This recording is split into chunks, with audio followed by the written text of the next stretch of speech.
مخافة السبيب الجني بالشيطان والظلام والحرم لا سن عند البقاء। কত সুন্দর পয়েন্ট, ভালো কথা, ভালো করে শুনুন। যেটা আমরা অনেকে ভুল করে থাকি, যখন আমাদের শিশু বাচ্চারা ছোট ছোট হয়ে থাকে ওই অবস্থাতে আমরা তাদেরকে ভয় দেখাই। কিসের ভয় দেখাই?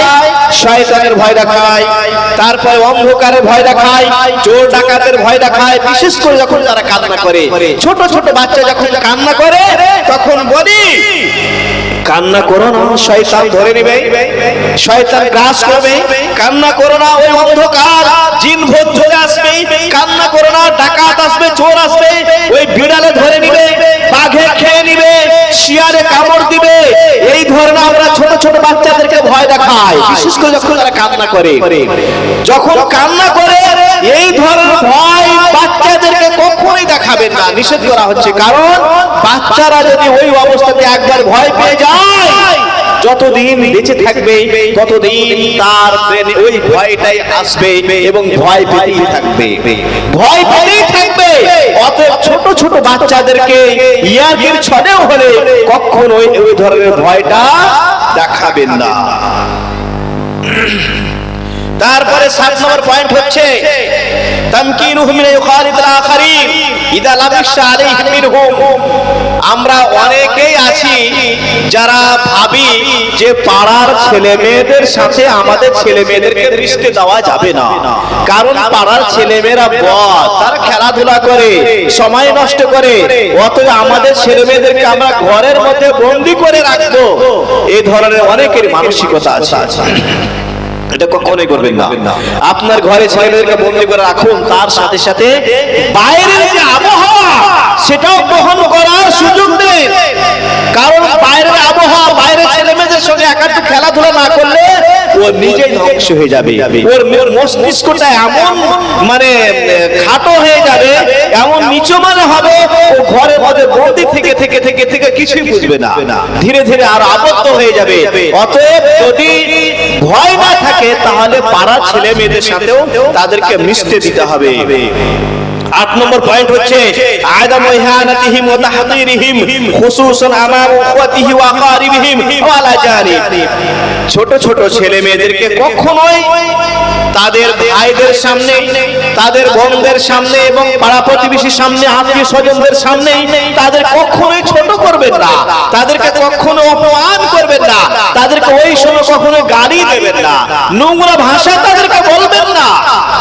কারণ তাদেরকে যদি ওই ধরনের ভাষা বলেন, আপত্তিকর ভাষা বলেন, নোংরা কথা বলেন, অপমান করেন, ছোট করেন, তাহলে তারা হীনমন্যতায় ভুগবে, তারা তাদের মন খারাপ হবে এবং ধীরে ধীরে তাদের সঠিকভাবে লালন পালন করা হবে না। 10 নম্বর পয়েন্ট হচ্ছে তামবিহু লিল খাতা বিরিফকিন ওয়ারিন ওয়া আদামু মুআকাবাতিহিম ইদা আখতাউ ওয়া বাররা। তারা ভুল করতে পারে, ছোট ছোট বাচ্চা ছেলেমেয়েরা অনেক সময় ভুল করে। ভুল করলেও তাদেরকে নরম পন্থায় বুঝাবে, নরম পন্থায় বুঝাবে, ধীরে ধীরে বুঝাবেন। এবং তারা যদি প্রথমবার ভুল করে কখনোই কঠোর শাস্তি দিবেন না। ছোট ছোট বাচ্চাদেরকে কঠোর শাস্তি দিবেন না, তারা আপনাদের দুশমন নয়, শত্রু নয়। অতএব তাদেরকে কঠোরভাবে শাস্তিটা দিবেন না। 11 নম্বর পয়েন্ট হচ্ছে আল-ই'তিদালু ফি মুহাব্বাতিল ওয়ালাদ। ছেলে মেয়েদেরকে ভালোবাসার ক্ষেত্রে মধ্যম পন্থা অবলম্বন করতে হবে। এমন বেশি ভালোবাসা দিবেন না যে ছেলে মেয়েরা আপনার আমার মাথায় চড়ে বসে। অনেক সময় এরকম করে না, বেশি ভালোবাসতে গিয়ে ছেলে মেয়ে কথাই শুনবে না। তাহলে এমন অতিরিক্ত ভালোবাসা দিতে হবে না যাতে করে ওরা আপনাদেরকে গোলাম মনে করে, কিছুই মনে না করে। এরকম ভাবে ভালোবাসবেন না, বা এরকম ভালোবাসাও দেবেন না যে মনে হবে তারা আপনাদের শত্রু। ছেলে মেয়ে কখন শত্রু হয়? তাদের সঠিক শিক্ষা দিলে তারা কখনো শত্রু নয়। অতএব তাদেরকে যে ভালোবাসাটা দেবেন সেটা মধ্যম পন্থা অবলম্বন করতে হবে।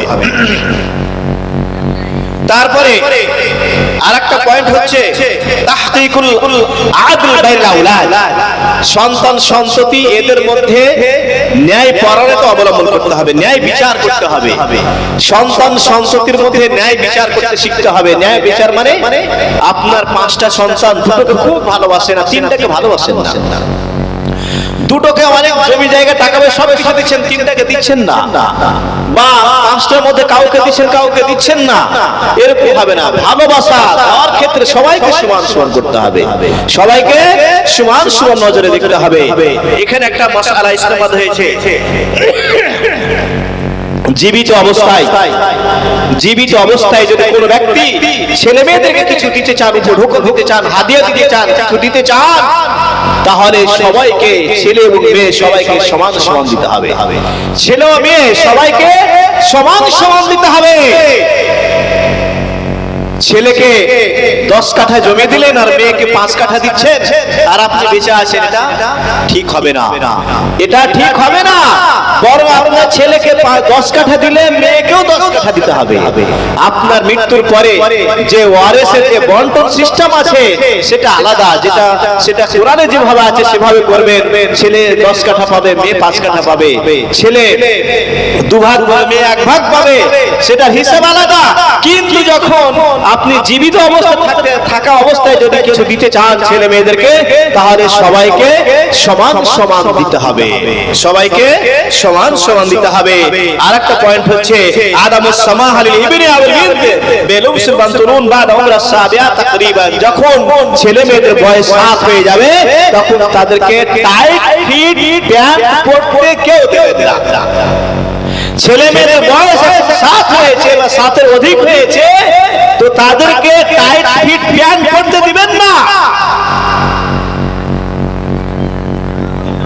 আরেকটা পয়েন্ট হচ্ছে ফাসলুল বানাত আনিল বানিন কুল্লিন ফি গুরফাতিন মুস্তাকিল্লা আও তাফরিকু ফিল মাযাদ ইন কানু ফি গুরফাতিন ওয়াহিদা। ছেলে মেয়েদেরকে যদি সামর্থ্যবান হন, বড় বাড়ি হয়, অনেকগুলি ঘর থাকে, তাহলে প্রত্যেকটা ছেলে মেয়েদের আলাদা আলাদা ঘর দিবেন। বড় বাড়ি, অনেক ঘর আছে, প্রত্যেকটা ছেলে মেয়েকে আলাদা আলাদা ঘরে ঘুমাতে দিবে। ছেলের ঘর আলাদা, মেয়ের ঘর আলাদা, স্বামী স্ত্রীর ঘর আলাদা, আলাদা আলাদা জায়গাতে ঘুমাতে হবে যদি কাউরি বড় বাড়ি থাকে। আর যদি ইন কানু ফি গুরফাতিন ওয়াহিদা আত-তাফরিকু ফিল মাযাজি, যদি একটাই রুম হয়, একটাই ঘুমাবার রুম, বেডরুম যদি একটাই হয়, গরিব মানুষ হন, তাহলে কমপক্ষে তাদের বিছানাগুলোকে আলাদা আলাদা করতে হবে। বিছানা আলাদা হতেই পারে, একটা রুমে স্বামী স্ত্রী এক জায়গাতে আছেন, আপনার ছেলে এক জায়গাতে, মেয়ে এক জায়গাতে, বিছানাগুলো কমপক্ষে আলাদা করতে হবে।